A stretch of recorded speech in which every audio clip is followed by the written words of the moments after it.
Leaves as deep as the Pacific Ocean. Now I wanna be your secrets I have held. গত বেশ কিছুদিন যাবৎ আকাশের অবস্থা তেমন একটা ভালো নেই। কখনো ঝিরঝির বৃষ্টি, কখনো ধমকা হাওয়া সহকারে বৃষ্টি, আবার কখনো দেখা যাচ্ছে রৌদ্র উজ্জ্বল আকাশ।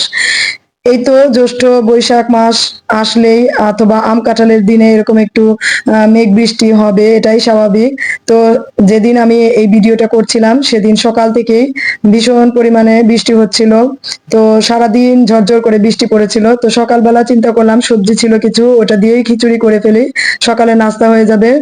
তো সেটাই হলো, এখানে রান্না করে নিলাম পাতলা খিচুড়ি, আর এটা সকালে নাস্তার জন্য রেডি করে নিয়েছিলাম।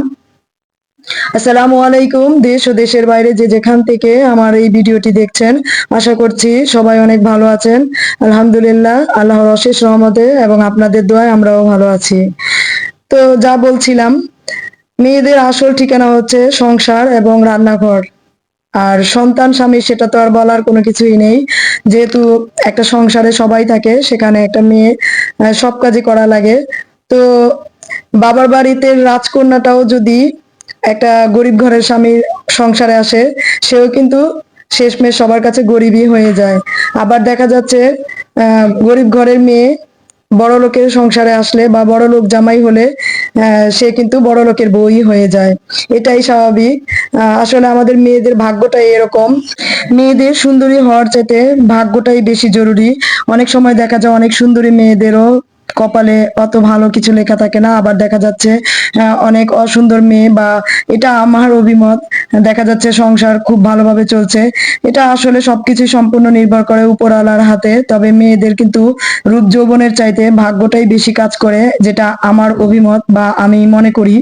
অনেক সময় দেখা যায় অনেক সুন্দর, অনেক লক্ষ্মী মেয়ের কপালেও তেমন একটা ভালো কিছু হয় না। আবার দেখা যায় অনেক অনেককেই দেখেছি এরকম। আমার সাথে কে একমত হবেন আমি জানি না, তবে অনেকের কাছে আমার কথাগুলো ভালোও লাগতে পারে, খারাপও লাগতে পারে, এটাই স্বাভাবিক। সবার কাছে যে ভালো লাগবে এমনটা নয়। তো আপনাদের ভাইয়া গতকাল সকালে বেশ কিছু বাজার করে নিয়ে এসেছিল, যেহেতু ঈদ সামনে এসে পড়েছে। তো এখানে কিছু ফল ছিল, সবজি ছিল, আর বাসায় কিছু লিকুইড শেষ হয়ে গিয়েছিল, তো ওগুলো আনা হলো। এগুলো আমি গুছিয়ে চলে যাব রান্নাঘরে, যেহেতু রান্নাঘরে ওখানে কাজ রেখে আসছি। তো দুপুরের খাবারের আয়োজন করছিলাম, আর পাশাপাশি এগুলো একটু গুছিয়ে নিচ্ছিলাম।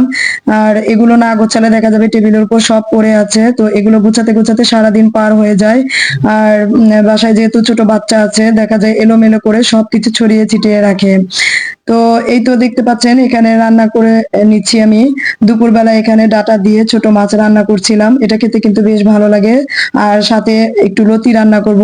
চিংড়ি মাছ দিয়ে লতি খেতে কিন্তু বেশ ভালোই লাগে। তো বাসায় আজকে চিংড়ি মাছ ছিল না, কিন্তু শুটকিটা ছিল, তো লতিটা আমি চিংড়ি মাছ দিয়ে রান্না করব। এটা খেতেও কিন্তু বেশ ভালো লেগেছিল।